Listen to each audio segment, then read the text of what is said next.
যেটা বলার, আপনারা এখন সজনেখালিতে আছেন, এখানে যেটা দেখতে পারবেন একটা কচ্ছপের পুকুর আছে, একটা কুমিরের পুকুর আছে, ওয়াচ টাওয়ার আছে। ওয়াচ টাওয়ার থেকে আপনারা সুন্দরবনের ভিউটা দেখতে পারবেন, ঠিক আছে। আর একটা মিষ্টি জলের পুকুর, যেটা আমরা বলছি বৃষ্টির জল সংরক্ষণ করে রাখা আছে। বন্যপ্রাণী যদি জল খেতে আসে তবেই আমরা দেখতে পাবো, যদি না আসে তাহলে দেখতে পাবো না, ঠিক আছে। যেটা সুন্দরী গাছ আছে, যেটা আমাদের সুন্দরবন নামকরণ হয়েছে, ওটা দেখি আমাদের এন্ট্রি, এটা এক্সিট ঘাটে আমরা চলে যাব। যেটা বলার, আমরা গ্রুপ সবাই একসাথে আছি, আপনারা লঞ্চটাতে সবাই একসাথে থাকবেন, গ্রুপ সবাই একসাথে থাকলে ভালো হয়। আর যেটা আর একটা কথা বলবো, প্লাস্টিকের বোতল যদি কারোর কাছে থেকে থাকে ওটা ব্যাগের মধ্যে রাখবেন, কোনো ওয়াচ টাওয়ারে বার করবেন না, ধূমপান করবেন না, অ্যালকোহল নিষেধ। আর লঞ্চে সবাই ব্যালেন্স ঠিক করে বলবেন। বন্য প্রাণী যদি আমরা দেখতে পাই, গ্রুপ সবাই কিছুজন দেখলাম, আবার পিছনে পিছিয়ে যাব, গিয়ে আবার কিছুজনকে দেখার সুযোগ করে দেবো।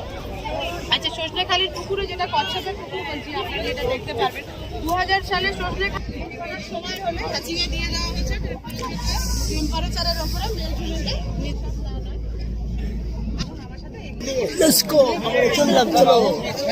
আমার এই চলো কতদিন কচ্ছপ আছে ইন্ডিস আমাদের মুখস্থ হয়ে আছে, দিনমুড়ে বলে দিয়েছে, এখন সোজা চলো।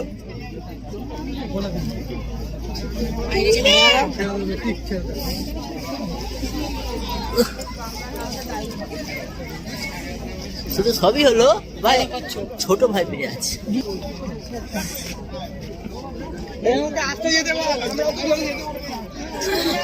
আমাদের বয়স হচ্ছে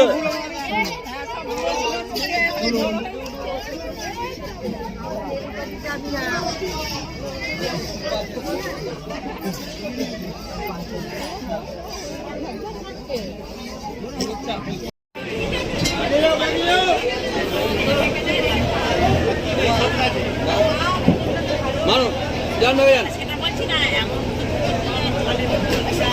ওইদিকে আর গান পাইনা হচ্ছে তো আপনাদের রাস্তায় যেতে ফাঁকা আমি ওদিকে একটা পার্ক আছে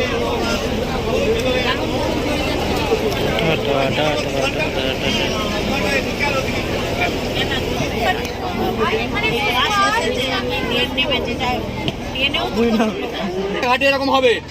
আর কোনো জিনিস কাগজ পাতি কিচ্ছু নিচে ফেলবেন না। এইবারে কিন্তু আমরা প্রপার জঙ্গলে ঢুকবো।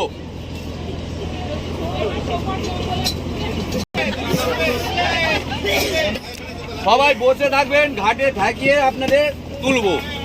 তার আগে কেউ উঠে দাঁড়িয়ে শুধু দেখানো